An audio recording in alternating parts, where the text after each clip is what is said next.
আলু ফুলকপি দিয়ে মাছের ঝোল নতুন কোনো রান্না কিন্তু না। তারপরও যেসব রাঁধুনিরা নতুন নতুন রান্নাঘরে ঢুকছেন বা যেসব ব্যাচেলাররা একটু ডিফারেন্ট কিছু খেতে চাচ্ছেন তাদের জন্য হতে পারে খুবই সহজ একটা রান্না। চলুন তৈরি করার পুরো প্রসেসটি দেখে নেই।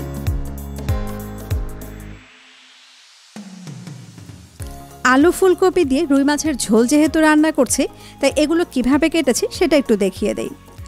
রুই মাছগুলো আমি এভাবে কেটে নিয়েছি, আপনারা আপনাদের পছন্দ মতো কেটে নিতে পারেন, তবে একটু পুরু করে কাটতে হবে। কপিগুলো একটু বড় বড় টুকরো করে নিয়েছি। এরকম বড় করে কাটলে রান্নার সময় ভেঙে যাবে না, দেখতেও সুন্দর লাগবে, আবার খেতেও ভালো লাগবে। নতুন আলু নিয়েছি, আলুগুলো ছিলে একটু এরকম লম্বা করে কেটে নিয়েছি। নতুনই হোক আর পুরাতনই হোক, আলুগুলো এভাবে কেটে নিলে দেখতেও ভালো লাগবে, আবার তাড়াতাড়িও সেদ্ধ হয়ে যাবে। মাছগুলোকে আমি প্রথমে ভেজে তারপরে রান্না করব, তাই প্রথমে মাছগুলোকে একটু ম্যারিনেট করে নিচ্ছি। 1 চা চামচ মরিচের গুঁড়ি, আধা চা চামচ হলুদের গুঁড়ি আর 1 চা চামচ লবণ দিয়ে একটু ভালো করে মিশিয়ে নিচ্ছি। এখানে আর অন্য কোনো মশলা দেওয়ার দরকার নেই। মিক্স হয়ে গেলে আমি একটা করে মাছের টুকরো নিচ্ছি আর এই মরিচ হলুদ লবণের মিক্সিংটা ভালো করে মাছের গায়ে মাখিয়ে দিচ্ছি। এই কাজটা একটু সময় নিয়ে করতে হবে, আর মাছের ভেতরের যে ফাঁকা অংশটা সেখানেও এই মিক্সিংটা একটু ভালো করে ঢুকিয়ে দিতে হবে। মাছটা এখানে কষানোর যেহেতু কোনো সুযোগ নেই, তাই এই কাজটা একটু ভালো করে করতে হবে। যত ভালো করে আমি মিক্সিংটা মাছের গায়ে মাখাবো ততটাই মাছটা খেতে টেস্টি লাগবে। ঠিক একইভাবে আমি সবগুলো মাছের টুকরোতে এই মিক্সিংটা মাখিয়ে নিচ্ছি। সব শেষে মাছের সাইডগুলো সেই মিক্সিংটাতে আমি একটু চেপে চেপে মাখিয়ে নিচ্ছি। মাখানো হয়ে গেলে অপেক্ষা করছি 15 থেকে 20 মিনিট। তবে এই 15-20 মিনিট মাছগুলো ফ্রিজে রাখার কোনো দরকার নেই। মাছগুলো ভাজতে চলে আসলাম। ভাজার জন্য প্যানে এমনভাবে তেল দেব যেন তেল মাছের গায়ে গায়ে থাকে। আমি যখন মাছগুলো ভাজবো তখন দেখলেই আপনারা বুঝতে পারবেন। একদম ফুল আছে কিন্তু মাছগুলোকে ভাজছি, আর তেলটা খুব ভালো করে গরম করে নেওয়ার পরে মাছগুলোকে দিয়ে দিয়েছি। গায়ে গায়ে তেলের কথা বলছিলাম, দেখেন মাছগুলো কিন্তু তেলের ভেতরে ডুবে নেই। আমি আনুমানিক 1/4 কাপের মতো তেল দিয়েছি। ঠিক এই পরিমাণ তেল দিয়ে মাছগুলোকে উল্টে পাল্টে ভেজে নিতে হবে।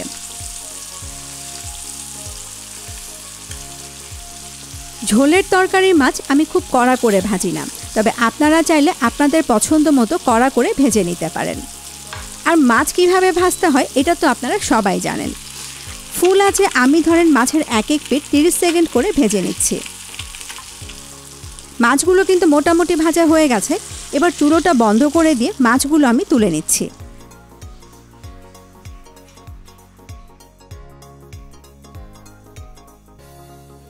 রান্নায় চলে আসলাম।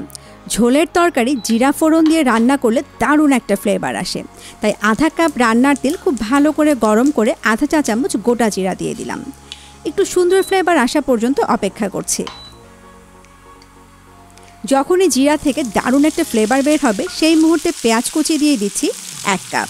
যেহেতু ঝোল রান্না করব তাই পেঁয়াজের পরিমাণটা কিন্তু একটু বেশিই দিলাম। এবার পেঁয়াজগুলোকে ততক্ষণ ভাজবো যতক্ষণ না একটু লালচে কালার হয়ে আসে। আবার একদম বেরেস্তাও কিন্তু করে ফেলবো না। ঠিক বেরেস্তা হওয়ার আগ মুহূর্ত পর্যন্ত পেঁয়াজগুলোকে ভেজে নিচ্ছি, আর অনবরত নেড়ে নেড়েই কিন্তু কাজটা করতে হবে। চুলোর আঁচটা মিডিয়াম করে দিয়ে আদা বাটা দিয়ে দিলাম 1 চা চামচ আর রসুন বাটা 1 টেবিল চামচ। মশলাগুলো যেন পুড়ে না যায় তাই 1/4 কাপ পানি দিয়ে দিচ্ছি। মিক্স করে নিলাম। মরিচের গুঁড়ি দিয়ে দিচ্ছি 1 টেবিল চামচ, হলুদের গুঁড়ি আধা চা চামচ,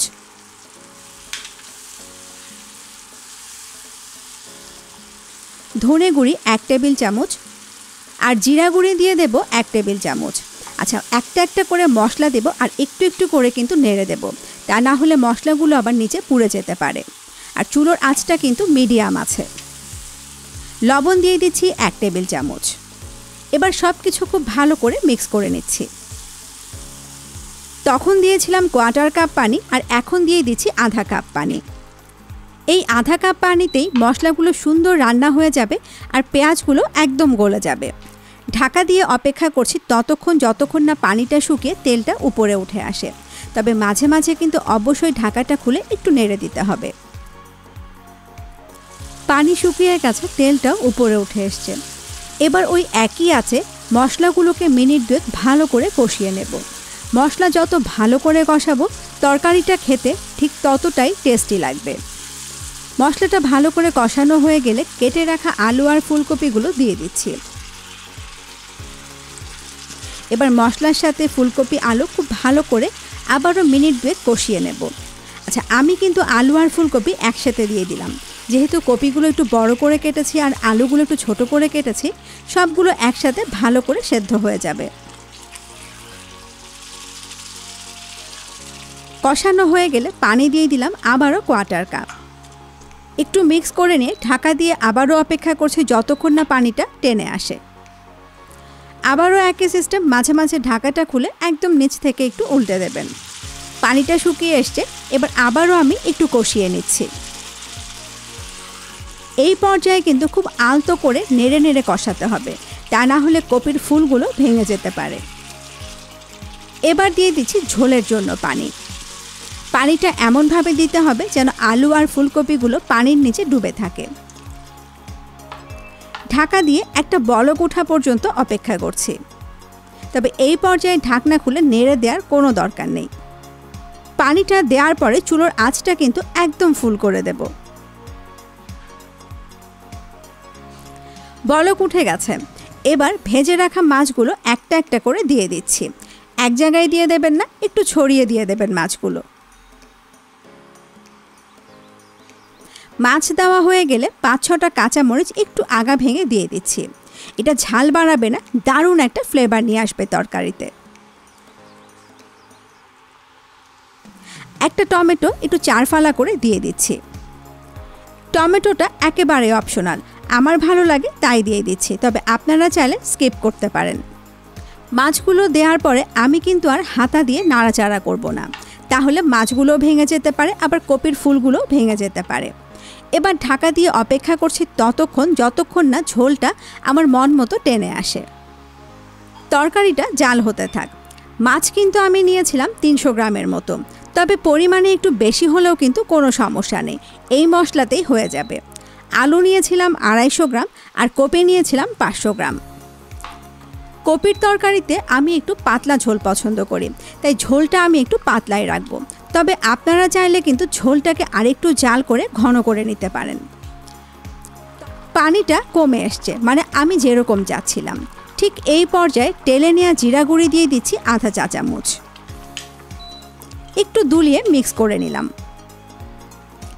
স্বাদ মতো ধনেপাতা দিয়ে দিচ্ছি। তবে ধনেপাতাটাও একেবারেই অপশনাল, আপনারা চাইলে নাও দিতে পারেন। আবারও ঢাকা দিয়ে অপেক্ষা করছি মিনিট খানেক। এর মাঝে কিন্তু আমি ঢাকনাটা একবারও খুলব না। মিনিট খানেক হয়ে গেলে চুলোটা বন্ধ করে দিয়ে পরিবেশনে চলে যাচ্ছি।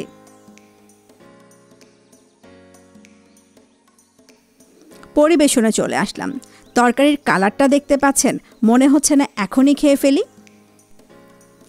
পরিবেশনের সময় আমি করব কি, মাছ আর কপিগুলোকে আগে তুলে নেব, তা না হলে নাড়াচাড়া করার সময় মাছ আর কপিগুলো ভেঙে যেতে পারে। আর দেখতে ভালো লাগলে কিন্তু খাওয়ার আগ্রহটাও অনেক গুণে বেড়ে যায়। তৈরি হয়ে গেল আলু ফুলকপি দিয়ে মাছের ঝোল। এই মাছের ঝোল গরম গরম ভাত আর সাথে একটু আলু ভর্তা, আর কিছু কি লাগে? আশা করি আমার রেসিপিটি আপনাদের সবারই পছন্দ হবে। তবে হ্যাঁ, আপনারা এই আলু ফুলকপি দিয়ে মাছের ঝোল কে কীভাবে রান্না করেন আমাকে কিন্তু কমেন্টে জানাতে পারেন। ভিডিওটি দেখার জন্য সবাইকে অসংখ্য অসংখ্য ধন্যবাদ।